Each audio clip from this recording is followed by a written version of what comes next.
రజనీకాంత్ గారి సినిమా వస్తుందంటే దాని ఎఫెక్ట్ ఎలా ఉంటుంది? బీభత్సమైన చర్చ నెట్టింట కనిపిస్తూ ఉంటుంది. సినిమాకు సంబంధించిన పాటలు, టీజర్లు, ట్రైలర్లు, అవి క్రియేట్ చేసిన రికార్డులు అన్నిటిపైన చర్చ జరుగుతూ ఉంటుంది. తమిళనాడులోనే కాదు, తెలుగు రాష్ట్రాల్లో కూడా ఈ స్టార్ హీరోలకు ఏమాత్రం తీసుకునే రీతిలో రజనీకాంత్ గారి సినిమాకు హడావిడి ఉంటుంది. కానీ మొట్టమొదటిసారిగా లాల్ సలాం అనే సినిమా విషయంలో మాత్రం సేమ్ రివర్స్గా కనిపిస్తుంది. తమిళ్లో అయినా కాస్త కూస్తో పర్లేదేమో, కానీ తెలుగులో మాత్రం ఈ సినిమాకు అస్సలు బజ్ లేదు. ఈ సినిమాను కొనేందుకు డిస్ట్రిబ్యూటర్లు కూడా పెద్దగా ప్రయత్నించలేదు. వాస్తవానికి ఏదైనా డబ్బింగ్ సినిమా వస్తుందంటే చాలు, దిల్రాజు గారు దాన్ని కొనేసి రిలీజ్ చేసేసి డబ్బు చేసుకునేందుకు ముందుంటారు. కానీ ఈ సినిమా విషయంలో మాత్రం దిల్రాజు గారు అస్సలు ఆసక్తి చూపలేదు. తెలుగు హక్కులను ఎవరు కొన్నారో కూడా చెప్పలేని పరిస్థితి. దిల్రాజు గారు కానీ, మైత్రి వాళ్ళు కానీ, యూవీ వాళ్ళు కానీ, అల్లు అరవింద్ కానీ ఈ సినిమా హక్కులను కొని ఉంటే కనీసం ఓ ప్రెస్ మీట్ను అయినా పెట్టి ఉండేవారు, ఓ ఫంక్షన్ అయినా చేసి ఉండారు. కానీ ఈ సినిమాకు సంబంధించిన తెలుగు ట్రైలర్ 2 రోజుల క్రితమే రిలీజ్ అయింది. రిలీజ్కు సరిగ్గా 2 రోజుల ముందు మాత్రమే తెలుగు ట్రైలర్ను రిలీజ్ చేశారు. ఈ సినిమాను బహుశా నిర్మాతలే తెలుగులో కూడా సొంతంగా రిలీజ్ చేసినట్టు కనిపిస్తోంది. డిస్ట్రిబ్యూటర్ల సంగతి పక్కన పెడితే ఆడియన్స్ కూడా ఈ సినిమాను అస్సలు పట్టించుకోవడం లేదు. బుక్ మై షో యాప్లో ఈ సినిమాకు ప్రత్యేకంగా ప్రమోషన్స్ కూడా చేస్తున్నారు. బుక్ మై షో యాప్ కొన్ని సినిమాలను ప్రమోట్ చేస్తూ ఉంటుంది. కాస్త డబ్బులను చార్జ్ చేసుకుని ఆడియన్స్కు ఈ సినిమాను మొదటి లిస్టులో చూపిస్తూ ఉంటుంది. అందుకే మీరు కనుక బుక్ మై షో యాప్ను ఓపెన్ చేస్తే ఈ సినిమా పేరే మొదటగా కనిపిస్తుంది. అయినా సరే తెలుగు రాష్ట్రాల్లో ఈ సినిమా ఉన్న థియేటర్లలో బుకింగ్స్ అయితే పెద్దగా కనిపించడం లేదు. పెద్దగా కూడా కాదు, అసలు బుకింగ్స్ ఏమాత్రం లేనే లేవు. బహుశా రజనీకాంత్ గారి కెరీర్లోనే ఈ సినిమాకి ఇంత దారుణమైన పరిస్థితి. అసలు రజనీకాంత్ గారి సినిమాకు ఎందుకు ఈ పరిస్థితి? ఎందుకు ఈ సినిమా జనాల్లోకి వెళ్ళటం లేదు? చిన్న సినిమాలను అయినా కానీ కంటెంట్ బాగుంది అనుకుంటే జనాలు ఆదరిస్తున్నారు కదా, మరి రజనీకాంత్ గారి సినిమాకు ఎందుకు ఈ పరిస్థితి అని ఆరాధిస్తే కొన్ని సమాధానాలు అయితే కనిపిస్తున్నాయి. మొదటి విషయం ఏంటయ్యా అంటే, ఈ సినిమాలో రజనీకాంత్ గారు హీరో కాదు.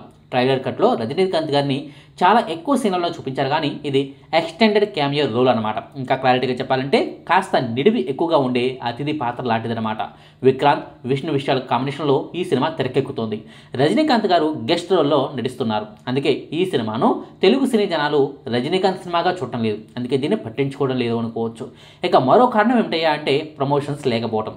అసలు ఈ సినిమా అంటూ ఒకటి వస్తుందని, ఫలానా తేదీన రిలీజ్ చేస్తామని ఓ ఈవెంట్ని కానీ, ఓ ఫంక్షన్ కానీ, ఓ ప్రెస్ మీట్ని కానీ పెట్టిన పాపానే పోలేదు. ఈ సినిమాను తెలుగులో ఎవరు కొన్నారో వాళ్ళు చేసిన బ్లండర్ మిస్టేక్ ఇదే. ఒకవేళ తెలుగు డిస్ట్రిబ్యూటర్లు ఎవరో లేకపోతే ఇది పూర్తిగా నిర్మాతల మిస్టేకే. అందుకే కనీసం ఓపెనింగ్స్ కూడా లేనంత దారుణమైన పరిస్థితి కనిపిస్తోంది.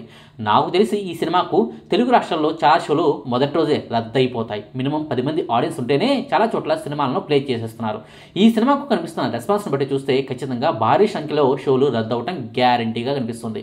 ఇక మూడో కారణం కూడా కనిపిస్తుంది. అదేంటంటే నిర్మాతలే ఈ సినిమా విషయంలో చేతులు ఎత్తేయడం. అవును, తెలుగులో అంటే సరేనని వదిలేసుకోవచ్చు, కానీ తమిళ్లో మాత్రం ఈ సినిమాకు భారీగా ప్రమోషన్స్ చేసుకోవచ్చు. కానీ జస్ట్ ఓ కాలేజీలో ఈవెంట్స్ నిర్వహించి ట్రైలర్ను రిలీజ్ చేశారు, ప్రీ రిలీజ్ ఫంక్షన్ను కూడా చేసేశారు. అంతకు మించిన ప్రమోషన్స్ ఏమీ ఈ సినిమా నిర్మాతలు చేయలేదు. అందుకు గల కారణాలు కూడా లేకపోలేదు. ఈ సినిమాను 2022 సంవత్సరం నవంబర్ నెలలో అనౌన్స్ చేశారు. ఆ తర్వాత 2023 సంవత్సరంలో షూటింగ్ను స్టార్ట్ చేశారు. వాస్తవానికి ఈ సినిమాను 2023 దసరాకు రిలీజ్ చేద్దామని అనుకున్నారు.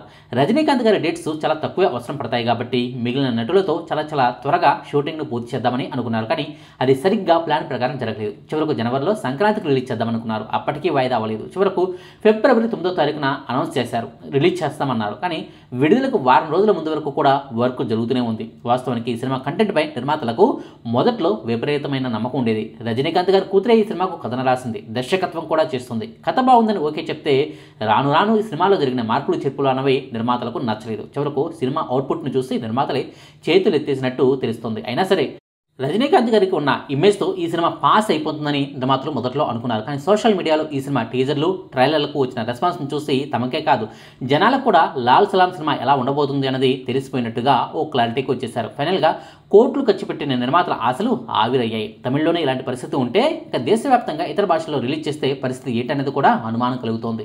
అందుకే ఇతర భాషల డబ్బింగ్ వర్షన్కు డబ్బులు ఖర్చు అవసరమా అన్న డిస్కషన్ కూడా నడిచింది. కానీ ఓటీటీ హక్కుల ద్వారా అయినా కలిసి వస్తాయి కదా అన్న ఉద్దేశంతో హడావిడిగా డబ్బింగ్ చెప్పించారు. తెలుగులో రజనీకాంత్ గారికి సాయి కుమార్ గారు డబ్బింగ్ చెప్పారు. కానీ అదంతగా ఇంప్రెసివ్గా లేదు. ఆ విషయాన్ని పక్కన పెడితే డబ్బింగ్ను పూర్తి చేసిన తర్వాత రిలీజ్ చేసిన తెలుగు ట్రైలర్ కూడా ఏమాత్రం ఆసక్తిని క్రియేట్ చేయకపోయింది. ఆడియన్స్ రెస్పాన్స్ను ముందే ఉంచారు కాబట్టి నిర్మాతలు ఈ సినిమా విషయంలో అనవసర ఖర్చు చేసేందుకు మొగ్గు చూపలేదు. అందుకే తెలుగులో ఫంక్షన్స్ కూడా చేయలేదు. సినిమా తప్పకుండా ఫ్లాప్ అయి తీరుతుంది. ఒకవేళ హిట్ అయిందే మాత్రం అది మా అదృష్టమే అన్నట్టుగా నిర్మాతల ప్రవర్తన ఉంది. చూడాలి మరి లాల్ సలాం సినిమా హిట్ అవుతుందా లేదా.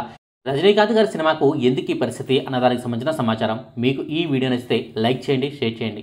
మరిన్ని ఆసక్తికరమైన వీడియోల కోసం మా కొత్త ముచ్చట ఛానల్ను సబ్స్క్రైబ్ చేయడం మాత్రం మర్చిపోకండి. Thank you.